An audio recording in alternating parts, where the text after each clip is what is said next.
Роўна за тыдзень, як заўсёды, па нядзелях у гэты час на канале «Беларусь-4 Брэсту». У студыі Роман Біч, і мы пачынаем узгадваць самыя яркія тэмы з інфармацыйнай палітры рэгіёна 7 дзён. Одной з галоўных тэм адыходзячага тыдня стала уборачная кампанія. У вобласці разгарнулася масавая уборка збожжавых. Аб'ёмы жніва ў спалучэнні з надвор'ем дыктуюць аграрыям напружаны працоўны графік. Якасна ўбраць і захаваць вырашчаны ўраджай – галоўная задача. За ходам уборачнай пільна сушаць кантралюючыя органы. На гэтым тыдні маніторынг у палях правяло і абласное аб'яднанне прафсаюзаў. З рабочай паездкай Брэшчыну наведаў і старшыня Савета Рэспублікі Нацыянальнага сходу Міхаіл Мясніковіч. У цэнтры ўвагі прадстаўніка кіраўніка дзяржавы у Брэсцкай вобласці, канешне, ход уборачнай кампаніі. У 7 гадзін запраўка, а ў палове 8-га ўжо на шляху да поля. Для камбайнерскага экіпажа ў складзе Сергея Мітчыка і Мікалая Козела цяперашняе жніво 11-е. У тым ліку 6-й год, як працуюць у пары. Маюць статус тысячнікаў. Уборку пачалі з рапсу, які, нягледзячы на познія замаразкі і анамальную спякоту, нечакана ўрадзіў. На этот год, да. На этот год, на сухой год, отличный рапс. Паралельна рапсу, пад які ў гаспадарцы адведзена 1200 гектараў, убіраюцца і зерневыя. Іх плошча 6800 гектараў. Зерне Белавежскі вырошчвае і збірае больш трэці ад таго, што ўвесь раён. Трэба карміць больш чым 1200 галоў статка буйной рагатай жывёлы і больш чым 116-тысячнае пагалоўе свінакомплекса. Пры гадавой патрэбе зерня пад жывёлагадоўчую галіну 60-62 тысячы тонн звычайна мелі 55 тысяч сваіх. Ёсць магчымасці столькі намалаціць і цяпер. В прошлом году мы закупили где-то около 8 тысяч тонн, но в этом году с учетом повышения поголовья планируем подзакупиться где-то около 15 тысяч тонн зерна. Конечно, сумма, которую придется затратить, она не маленькая, поэтому весь трудовой коллектив настроен на то, чтобы урожай нынешнего года убрать в первую очередь качественно, без потерь, для того, чтобы не потерять ни 1 килограмма зерна. У адкрытым акцыянерным таварыстве «Крошын» уборачная кампанія ў гэтым годзе пачалася практычна на 2 тыдні раней, чым летась. Зараз поўным ходам ідзе уборка рапсу. Пад гэтую культуру ў гаспадарцы адведзена 700 гектараў. Ураджайнасць 46 цэнтнераў з гектара, у 2 разы больш, чым у сярэднім па вобласці. Нядрэнна ўрадзілі і азімы, ячмень і пшаніца. У гаспадарцы гавораць, захаваць ураджай дапамагло строгае выкананне агратэхнічных патрабаванняў. Если было поле хорошо заправлено, вовремя все сделано, то да, немножко урожайность ниже, но она не критическая, она нормальная. Если зимой ячменя мы получили 62 центнера с гектара, я считаю, это неплохо. На сегодняшний день зерновые обмолочены на площади 3,3%, а всего наша площадь зерновых 5050 гектаров, вот. Но убираем пока зерновые выборочные. З палёў гаспадаркі «Крошын» старшыня Савета Рэспублікі Міхаіл Мясніковіч пачаў азнаямленне з ходам уборачнай кампаніі ў вобласці. Як адзначыў кіраўнік аблсельгасхарчу Віталь Кулак, практычна ўсе раёны пачалі жніво. Гатоўнасць тэхнікі 97%. Вобласць ужо атрымала 27 новых камбайнаў. Днямі чакаецца пастаўка яшчэ 10. У цэлым па вобласці ўбрана 14% збожжавых, ураджайнасць 27,5 цэнтнераў з гектара. Гэта ніжэй за мінулы год, паўплывала засуха, ад якой пацярпелі 58 тысяч гектаров. Усе гэтыя плошчы перасяваюць паўкоснымі пажніўнымі культурамі. Ужо засеяно 28 тысяч гектаров. Область имеет неплохие показатели по итогам полугодия. Вот.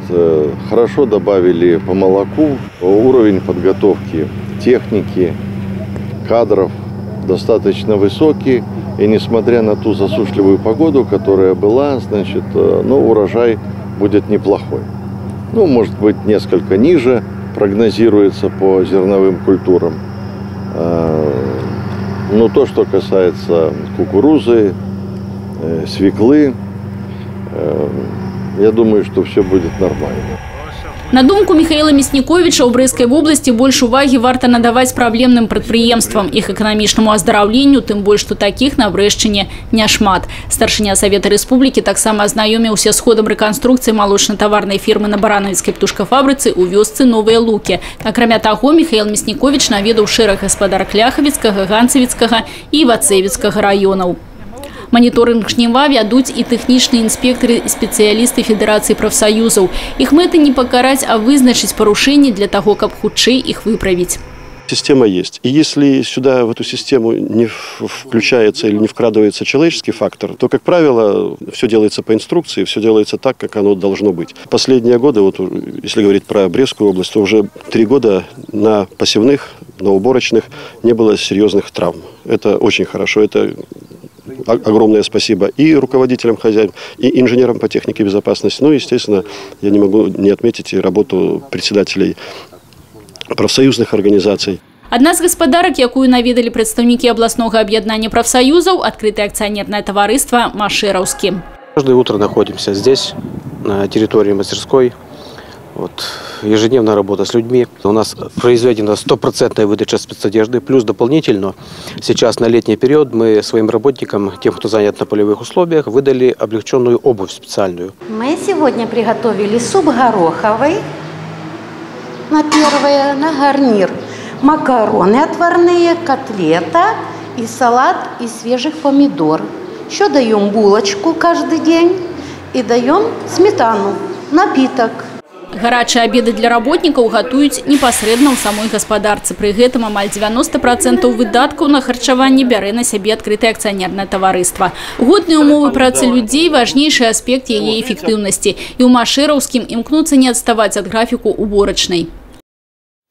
Тэму жніва на Брэшчыне працягнем абмяркоўваць зараз з першым намеснікам старшыні абласнога выканаўчага камітэта Миколаем Токарам. Добрый вечер, Миколай Васильевич. Добрый вечер. Сначала сильная засуха, и вот как только техника начала выходить в поле, сильные дожди. Скажите, вот такая ситуация, она во всей области или только у нас здесь, рядом с Брестом? Ну, сказать, чтобы сильные дожди, наверное, нет. Уборку мы начали практически уже вот вся эта неделя. Немножко выходим. Задождило только в конце недели. Сказать, чтобы массово мы там приступили, еще не приступили. А задождило вот буквально вчера, и то это в Бресте. По Брестской области дождей таких не было. Охватили дожди только вот близлежащие районы к Бресту, Каменец, Малорита. Поэтому уборка идет уже сейчас полным ходом. Работаем, насколько возможно. Вот в этом году аграрии приступили к уборке как никогда рано. Вот это обусловлено чем? Ранним вызреванием из-за погодных условий или же нет? Вы знаете, погодные условия текущего года особые. Мы как-то очень быстро перешли с весны, с зимы в лето. Даже практически весна была очень короткой. Поэтому вегетация растений очень быстрыми темпами шла, так скажем, если сравнивать с темпами. И мы подошли к уборке на 2 недели раньше обычного. Фактически. Благодаря еще и той засухе, к сожалению, которая случилась на Брещине в текущем году. Фактически мы около 2 месяцев не видели дождя. Поэтому эти дожди, которые прошли 1-2 июля, они только спасли у нас ситуацию по другим культурам, кроме зерновых, конечно. И то еще кое-где и зерновым помогут, особенно яровым зерновым. Оказать содействие кукурузе на влияние дождей на урожайность. Сахарная свекла буквально спасена благодаря вот этим дождям, которые прошли дождиком. Еще предстоит огромная работа по уборке сельскохозяйственных культур, и ситуация может поменяться. Но на сегодняшний день какие потери все-таки имеем из-за вот этой вот аномальной жары июньской? Вы знаете, мы фактически на сегодняшний день убрали уже, завершаем уборку рапса. Осталось 10%, даже чуть меньше уже будет сегодняшним днем. Валовый сбор рапса ожидается в пределах 100 тысяч тонн. Это хорошо для зрителей? Это на 30 тысяч тонн меньше уровня прошлого года. Естественно, здесь сказалась именно засуха. Засуха и вот то, о чем я сказал, отсутствие переходного периода весны фактически, потому что, если вы помните, в первых числах мая уже была температура 32 градуса. Уже было лето. Уже было лето. А должна была быть весна. И вот сама рост растений, развитие растений, к сожалению, не получился такой, как мы бы хотели. Хотя проделана огромнейшая работа была. Подготовки к севу, сева, яровых, озимых культур, подкормкам ранневесенним. Мы как никогда хорошо с этим сработали. Надеялись на хороший урожай. Мы работали над тем, чтобы получить, по крайней мере, 1,5 миллиона тонн хлеба с учетом зерна кукурузы. Но, к сожалению, этого не удастся нам достичь в текущем году. Урожая в пределах четверти мы недополучим. Скорее всего, так. Загадывать я не хочу. И делать какие-то прогнозы тоже не хочу. Потому что сегодня сказать, что так будет, а вдруг погода опять нам принесет свои капризы, несет, да. И сюрпризы свои, Бог его знает еще, как сложатся погодные условия, но мы надеемся на то, что получим урожай. По крайней мере, отчаиваться не надо, никакой трагедии нет, я хочу сказать. Хлеб у нас будет, его заказ будет обеспечен и выполнен. Мы поставки зерна государства обязательно обеспечим. Тоже фактически на сегодняшний день из 20 тысяч тонн заказа рапса продано более 12. Практически уже 60% мы выполнили по рапсу. И выполним его обязательно, потому что позволяет возможность. У нас есть возможность выполнить его заказы и по ржи, по пшенице, по всем остальным культурам, которые должны быть обеспечены, обеспечить, так скажем, продовольственную нашу безопасность в обязательном порядке. Ну, недобор будет, надеюсь, что вы скажете, зададите такой мне вопрос, фуражного зерна немножко. То есть это то, что идет на корм скоту? То, что идет на корм скоту. Поэтому мы уже сегодня прорабатываем закупки зерна из-за пределов нашей страны. Это рассматриваем и Российскую Федерацию, и Украину. Работаем, занимаются службы, специалисты занимаются. Надеюсь, что восполним эти потери. Ну и надеемся, с учетом вот дождиков, о которых я говорил, получить хороший урожай кукурузы и на зеленую массу, на силос, и на зерно. По крайней мере, надеемся, что 200 тысяч тонн зерна кукурузы мы в текущем году получим. В связи с такой ситуацией и этим недобором четвертью, стоит ли ожидать все-таки дефицита на определенную группу товаров и, как следствие, увеличения цены? То есть есть чему-либо волноваться населению? Да ни в коем случае. Я же сказал, что госзаказ, продовольственное зерно будет обеспечено в полном объеме. У нас все это есть. Никаких опасений быть не может, и опасаться не надо. У нас переходящее зерно есть сегодня. Немножко меньше продадим. Мы продадим все то, что положено, определено по госзаказу. То, что положено поставить, мы всегда выполним. Мы выполняем и выполним в текущем году. Так что пшеница будет продана, рожь будет продана, ячмень. Все, что касается пищевых целей, мы обеспечим в полном объеме. Ну а цена, конечно, возможно, будет колебаться в какой-то мере, потому что здесь многие факторы играют роль. Это горюче-смазочные материалы, это минеральные удобрения, это электроэнергия, это запасные части, заработная плата, рост надо обеспечивать, уровень заработной платы. Конечно, здесь немножечко будет что-то идти. Ну, по крайней мере, цена на зерно закупочное только на 10% выросла в текущем году. И мы еще сегодня работаем на запасах прошлого года. И будем еще работать как минимум 2 месяца на запасах прошлого года. У нас есть зерно переходящее, оно всегда есть. Поэтому страхфонд всегда мы обеспечим, бояться народу не надо. В полном объеме на прилавках будет и хлеб, и до хлеба, и мука будет в полном объеме. Голодными не останемся. И крупы будут, я в этом уверен, не сомневаюсь. Ну а техникой и специалистами, квалифицированными на сегодняшний день, наша область обеспечена для того, чтобы оперативно и с минимальными потерями убрать урожай? Ну вот нам надо убрать 329 тысяч гектаров зерновых. Рапс мы уже практически заканчиваем, это 51 тысяча гектаров. Надо убрать, мы заканчиваем его. Зерновые, и мы имеем 1478 комбайнов. Только в текущем году уже получили 27 новых. Сейчас вот 5 в отгрузке Гомельсельмаш отгружает нам еще дополнительно. Никаких вопросов по готовности комбайнов. Мы имеем 97% готовность комбайнов сегодня к уборке. Конечно, они будут выходить где-то со строя, поломки будут. Фактически кадрами укомплектованы комбайны. Все это есть, обеспечено. Мы имеем 1140 прессов для уборки соломы в области. То есть фактически технически мы обеспечены в полном объеме. Не могу не спросить про заготовку травяных кормов. Вот жаркая июньская погода опять же подпортила планы аграриев. Конечно, подпортила. Не без этого. Мы убрали только фактически второго укоса трав, то, что выросло. Только 45%. Когда обычно иногда даже 4 делаете. Обычно вот у нас, да, 156 тысяч гектаров трав второго укоса мы должны были убрать. Мы убрали только 45%, потому что не было чего убирать. Сейчас пошел рост трав. Мы, конечно, надеемся, что еще они подрастут, и мы обязательно уберем. Мы затоли сегодня 7,63 кормовых единиц на условную голову скота. Это практически чуть-чуть ниже уровня прошлого года. В прошлом году было 8 на эту дату. То есть мы по сенажам немножко не добираем, но мы сеем однолетнюю группу сегодня. Мы сеем пожнивные культуры. Мы уже посеяли 37 тысяч гектаров и сеем дальше пожнивные культуры. То есть в этом плане работаем. Это проса, это редька масличная, это пайза. То есть в этом плане я не вижу больших вопросов. Мы, думаю, обеспечим. Кукурузы должны заготовить не менее 15 центнеров кормовых единиц. В целом задачу, которая стоит перед нами, 27 центнеров на условную голову скота, я думаю, мы заготовим в текущем году. Тем более, что у нас есть еще до сих пор переходящий запас кормов. Ну, не во всех хозяйствах, естественно. Но в целом мы имеем корма в достаточном количестве, я думаю, и будем их иметь. Конечно, есть в некоторых хозяйствах проблемы. Так скажем, с колес кто-то работает сегодня на зеленой подкормке, где-то нехватка ощущается. Но у нас достаточно в районах и в области запасов, чтобы где-то, если надо будет, сосед соседу помогут. И в этом плане вопрос будет закрыт однозначно. А ситуация с плодоовощными культурами? Как тут обстоят дела? Никаких вопросов нет. Урожай в этом году хороший, судя по всему. Он не хуже прошлого года, и, наверное, никто не ощущает, что на прилавках нет огурца, помидора, лука. Все это есть. Это вопрос, в общем-то, больше всего обеспечивает у нас фермерское хозяйство.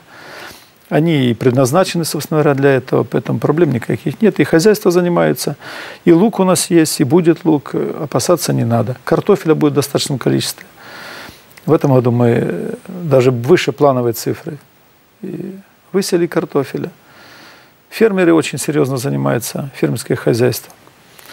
Картофелем выращиваем, поэтому опасаться не надо.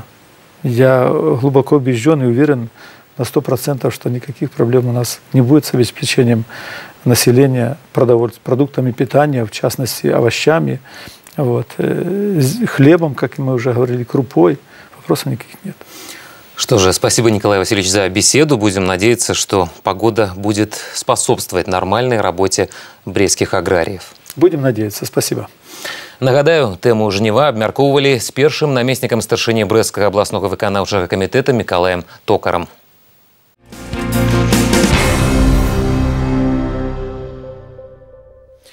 Чалавек слова, кажуць пра яго, а ён называе сябе упартым палішуком.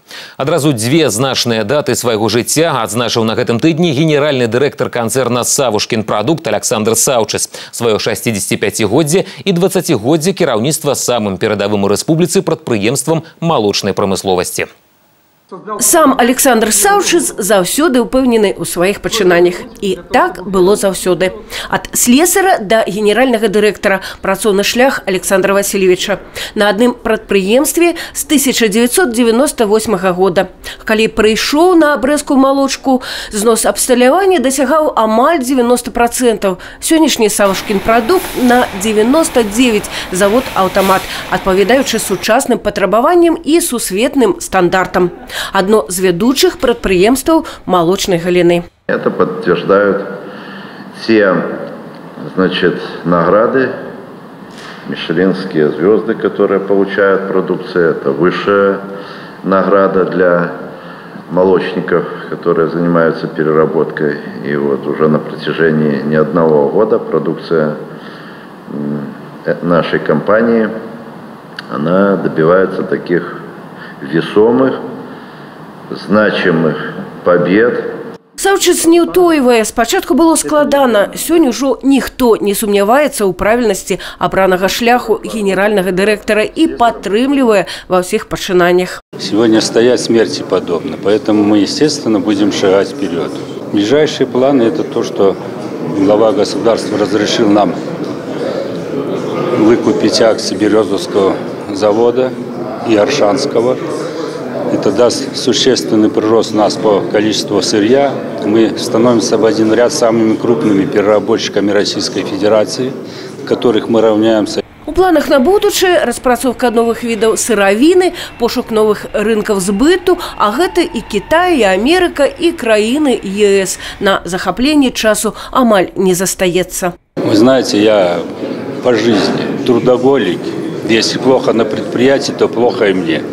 Поэтому, когда на предприятии хорошо, я тогда нахожу время съездить на рыбалку, съездить к маме, порадоваться вместе с ней. Вот. Но в основном, честно говоря, суббота-воскресенье отдано работе. У гэтыя дні Александр Саўчыс прымае віншаванні ад афіцыйных асоб, ад работнікаў прадпрыемства, ад знаёмых. Он очень любим и уважаем коллективом почти 15 тысяч работающих. Я уверен, что они сделают еще очень много интересных и вкусных вещей Поэтому спасибо ему. Ну и пожелаем всем счастья и здоровья, чтобы везло и все складывалось хорошо в дальнейшем. До віншаванняў і добрых пажаданняў далучаецца і калектыў нашай тэлерадыёкампаніі. Так трымаць і надалей. Тацяна Колокольцева, Олег Завадскі, Тыгран Акапян, тэлерадыёкампанія «Брэст». На гэтым тыдні ў Брэсце пабываў старшыня рэспубліканскага грамадскага аб'яднання «Белая Русь» Геннадзь Давыцька. Ён сустрэўся з калектывам адкрытага акцыянернага таварыства «Савушкін прадукт», а таксама з кіраўніцтвам Брэста. Развіццё аховы здароўя ў Беларусі, умовы жыцця і якасць медыцынскіх паслуг. Вось толькі і некаторыя пазіцыі, пра якія амаль гадзіну Геннадзь Давыцька вёў дыялог з калектывам прадпрыемства «Савушкін прадукт». Падобныя сустрэчы важныя, бо па выніках кожнай аналізуюцца надзённыя пытанні жыццядзейнасці і вызначаюцца шляхі іх вырашэння. Падчас канструктыўнай размовы Геннадзь Давыцькі з кіраўніком Брэста Александром Рагачуком абмяркоўваліся надзённыя пытанні жыццядзейнасці рэгіёна, пошук і рэалізацыя сумесных праектаў у рамках падрыхтоўкі горада да тысячагоддзя. Белая Русь, Брестской области и Бреста, конечно же, тоже думает, как интересно подойти к празднованию этой уникальной даты, этого юбилея. Это событие колоссальное для всей Беларуси, безусловно, но для Бреста вообще это уникально. Таксама падчас сустрэчы бакі абмеркавалі і пытанне работы мясцовых структур грамадскай арганізацыі «Белая Русь». Брэсцкія камунальнікі пратэсціравалі новае сучаснае абсталяванне для маніторынгу сістэмы каналізацый. У Беларусі такія тэхналогіі пакуль ёсць толькі ў Брэсце. Падобнае абсталяванне ў брэсцкім вадаканале было і раней, аднак яно састарэла і патрабавала замены. Новае больш дакладнае, укамплектавана 3 відамі робатаў. Яны з дапамогай камер будуць маніторыць стан труб і пры неабходнасці рамантаваць іх без парушэння цэласнасці і на любой глыбіні. Новае абсталяванне дапаможа праверыць якасць выкананых будаўнічых работ і пазбегнуць уцечак. Не змогуць схавацца ад робата і парушальнікі. Ён бачыць усе несанкцыянаваныя ўрэзкі.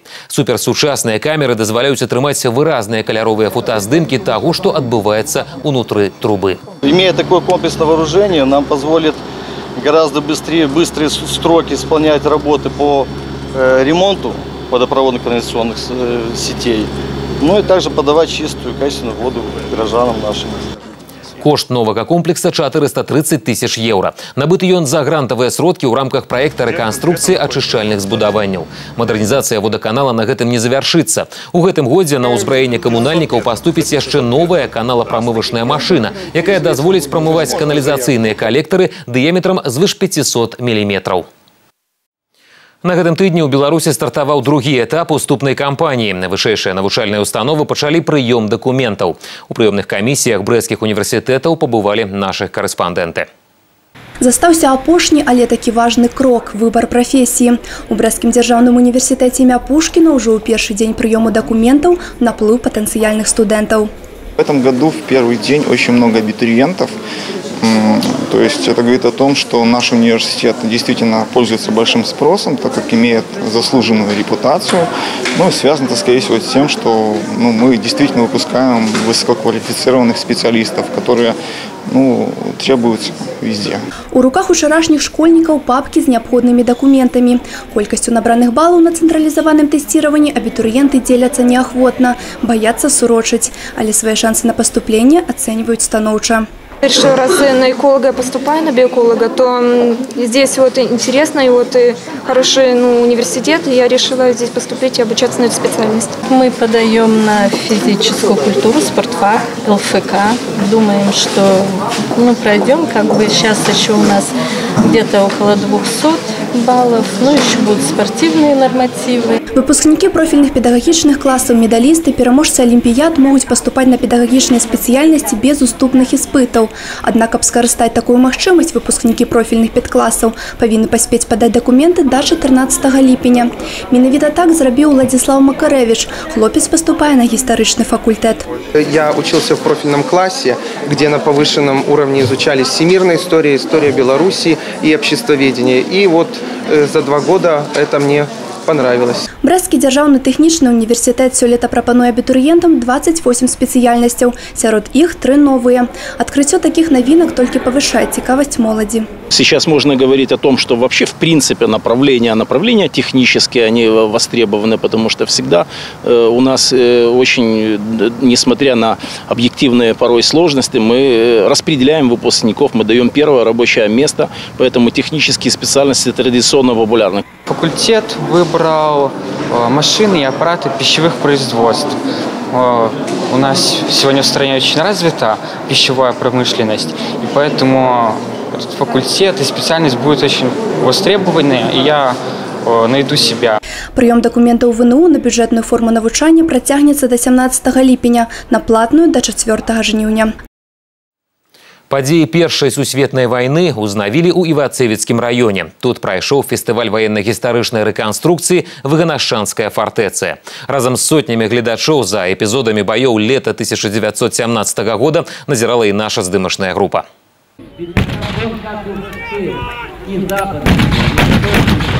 Гэта не урокі мастацкай стужкі пра вайну і не яе здымкі. Гэта рэканструкцыя падзей Першай сусветнай вайны, якія адбываліся на тэрыторыі раёна. У той час тут знаходзіўся адзін з самых умацаваных вузлоў нямецкай абароны. Невыпадкова яго называлі Выганашчанскі плацдарм. Як памяць пра ваенныя падзеі, дагэтуль тут захавалася больш за сотню жалезабетонных і земляных аб'ектаў часоў Першай сусветнай вайны. Здесь почти всю войну простояли 2 полка. И здесь на протяжении всей большой войны формировался укрепрайон. Почему? Потому что вокруг здесь имеются болотистые местности. И вот эта болотная окружающая местность, она имела небольшие коридоры. Телеханский, Выганашчанский и Азаревский.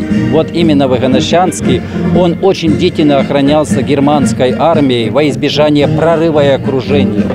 75-я стрелковая дивизия, склад якой быў напалову беларускага фарміравання, Всеслаўскі полк, Заслаўскі полк і Пружанская артылерыйская бригада. Па словах гісторыкаў, яны і былі апошнімі ў складзе рускай арміі, што трымала абарону на рубяжах Выганашчанскай фартэцыі. Адзін з самых буйных баёў – бітва ліпеня 1917-го, што адбывалася на тэрыторыі Агінскага канала. Менавіта яе фрагменты адлюстроўвалі ўдзельнікі рэканструкцыі з Мінска, Брэста, Барысава, Гомеля. Мы были 235-й минометная команда, как раз которая здесь стояла. На одном из дотов даже есть бетонная табличка этой части. И работали именно на бомбометах, работали с артиллерийскими орудиями, отражали атаки русской императорской армии. Мы керуем русским боком, мы начинаем наступлением на германские позиции.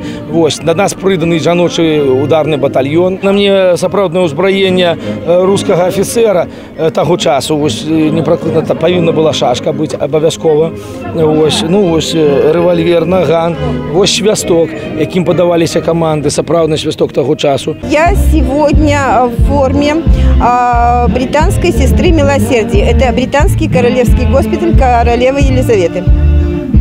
Они, как и все другие женщины других стран, начиная от Канады, Соединенных Штатов, Франции, они участвовали в войне посредством того, что работали в госпиталях. Адным з самых вострых сюжэтных момантаў рэканструкцыі стала атака жаночага ударнага батальёна. Для аднаўлення гэтага драматычнага эпізоду прыехала група рэканструктараў з Санкт-Петербурга.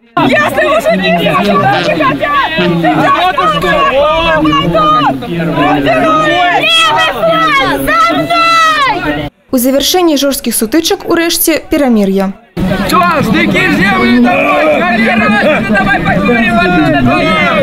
Больш чым гадзіну доўжылася рэканструкцыя ваенных дзеянняў Выганашчанскай фартэцыі. Па завяршэнні ўзнаўлення баявых дзеянняў наведвальнікі змаглі пазнаёміцца з яе ўдзельнікамі, на ўласныя вочы пабачыць зброю і прадметы побыту перыяду Першай сусветнай вайны. Интересно посмотреть всю реконструкцию, как что происходило, детям рассказать.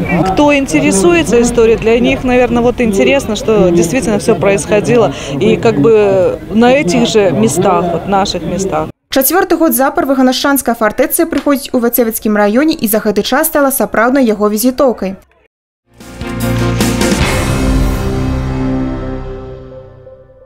Навальніца, град і моцны лівень абрушыліся на Брэст напрыканцы тыдня. Сіноптыкі і службы МНС папярэджвалі пра аранжавы ўзровень небяспекі. І на гэты раз водная стыхія не абмінула горад. Аднак такога патоку і такой колькасці вады гараджане, канешне, не чакалі.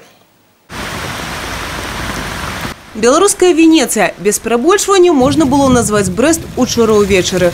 Прагноз синоптикаў спраўдзіўся, і стыхія ператварыла вуліцы горада ў водныя артэрыі. Моцны ливень прымусіў пешаходаў выкарыстоўваць у якасці парасонаў усе падручныя сродкі, але і яны не выратоўвалі ад ліўня. Дасталося і аўтамабілістам. У потоках воды плавалі згубленыя нумары і бамперы, а некаторым аўтааматарам трэба было пераймаць стратэгію капітана Немо. На ликвидацию наступства стихии до коммунальников долучились и супрацовники МНС.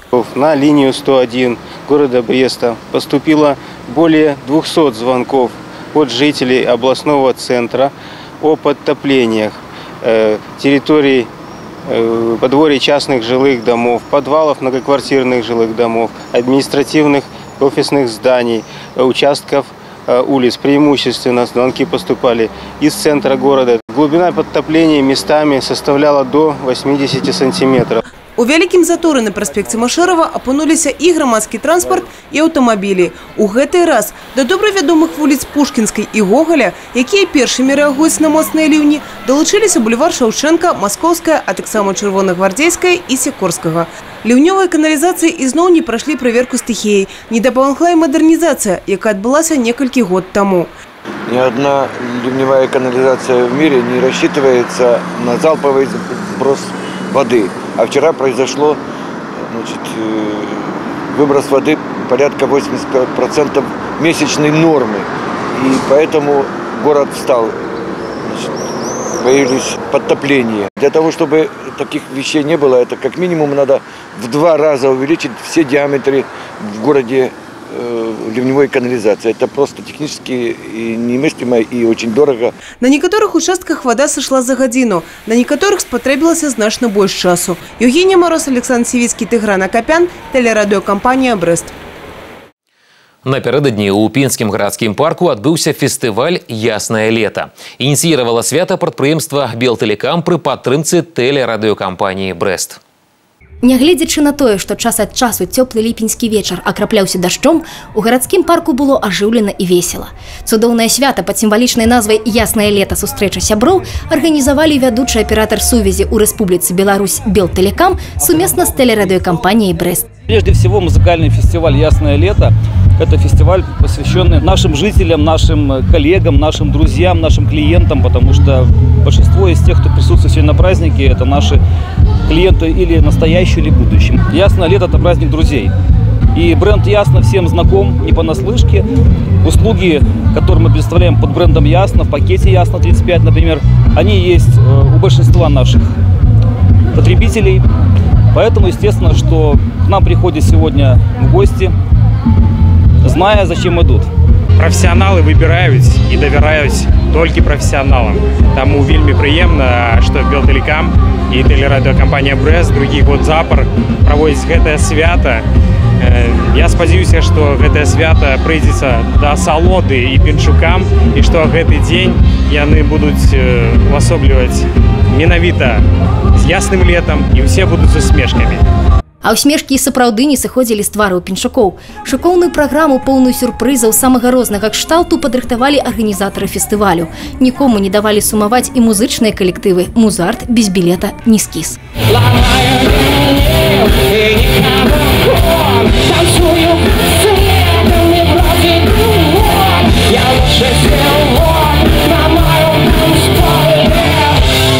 У завяршэнні фестывалю пераможцы латарэйнага розыгрышу атрымалі пакеты паслуг «Ясна». Акрамя гэтага былі ўручаны спецыяльныя падарункі ад кампаніі «Белтэлекам». Вось такім быў гэты адыходзячы тыдзень на Брэшчыне. Якім будзе наступны, хутка даведаемся. Да сустрэчы ў праграме «Галоўнае за тыдзень» у наступную нядзелю ў гэты ж час.